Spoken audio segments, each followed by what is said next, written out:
sa Zone 2 Tambo, Pamplona, Camarines Sur. So, ayan, blanco pa yung farm. Actually, sa asawa ko po. Saka may kahati rin siya. It's around 2.5 hectares. So, ano ba yung pwede ditong gawin?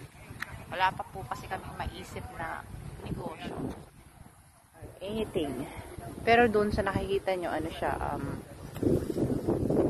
maraming puno, nyogan, mga prutas.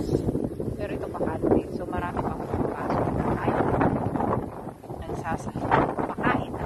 Alam mo. Ayan. Mahangin po masyado. Mahangin masyado, guys. So, ayan, guys. So, magandang investment yung lupa kasi habang tumatagal, lalong nagmamahal. Parang pag-ibig lang. Char! Ganun ba yun? So, ayan. Pwede nyong ipamana sa inyong mga mahal sa buhay, anak, asawa. So, asawa talaga. Hindi, anak. Sa anak.